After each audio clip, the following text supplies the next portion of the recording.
ಮೊದಲೇದಾಗಿ ಎಲ್ಲರಿಗೂ ನಮಸ್ಕಾರ. ಇವತ್ತು ಟಿಫನ್ ತಿಂದ್ರೆ ಕೆಲಸ ಟೈಮ್ ಆಯ್ತು ಅಂತ ಬೇಗ ಬೇಗ ಹೊರಟ್ನಿ. ಆಯ್ತು ಆಮೇಲೆ ಯಾಕಪ್ಪ ಅಂದ್ರೆ ಮನೆ ಗ್ಯಾಸ್ ಬೇರೆ ಖಾಲಿ ಆಗಿತ್ತು. ನಮ್ಮ ಬ್ಯಾಟ್ಸ್ಮನ್ಗಳಿಗೆಲ್ಲ ಹೋಟ್ಲಾಗ ಟಿಫನ್ ತಂದು ಕೊಟ್ಬಿಟ್ಟು ನಾನು ಕೆಲಸ ಹತ್ರಕ್ಕೆ ಬಂದೆ. ಯಾಕೋ ನಮ್ಮ ಟೈಮೇ ಸರಿ ಇಲ್ಲ. ಇವತ್ತು ಬೆಳಗ್ಗೆಯಿಂದ ಎಡವಟ್ಟಗಳ ಮೇಲೆ ಎಡವಟ್ಟಗಳು ಆಗ್ತಾನೆ ಐತೆ. ಸರಿ ಅಂತ ಹೇಳ್ಬಿಟ್ಟು ಪಟ್ಟಿ ಕಲ್ಸೋಣ ಅಂತಂದ್ರೆ ಕರೆಂಟ್ ಇರಲಿಲ್ಲ. ನಮ್ಮ ಹುಡುಗರೆಲ್ಲ ಫುಲ್ಲು ಖುಷಿ ಡ್ಯಾನ್ಸು.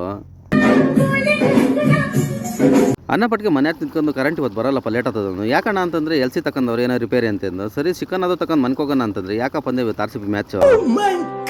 ನೀನು ಅನ್ನ ಪಟ್ಟಿಗೆ ಫ್ರೈನು ಮುದ್ದೆ ರೆಡಿ ಆಗಿತ್ತು. ನಮ್ಮ ಬ್ಯಾಟ್ಸ್ಮನ್ ನಾನು ಬ್ಯಾಟಿಂಗ್ ಅಂತ ಕೂತ್ಕೊಂಡ್ರೆ ಅನ್ನೋಷ್ಟೊಳಗೆ ಮ್ಯಾಚ್ ಬೇರೆ ಸ್ಟಾರ್ಟ್ ಆಗಿತ್ತು RCBದು.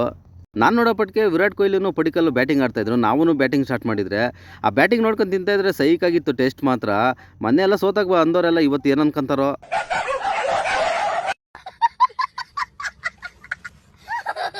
ಇನ್ನೇನು ಈ ಸ್ಕೂಲ್ಗೆ ರಜೆ ಕೊಟ್ಟಿದ್ದಿಲ್ಲ ನಾವು ಹೋಗ್ಲೆ. ನಮ್ಮ ಬ್ಯಾಟ್ಸ್ಮನ್ಗೆ ಡೈಲಿ ಮೇವು ಆಗ್ತಾ ಇರಬೇಕು. ಒಂದಿನ ಮೇವು ಮಿಸ್ ಆದರೆ ನನ್ನ ಮ್ಯಾಗ ಫುಲ್ ಜಗಳಗಳೇ.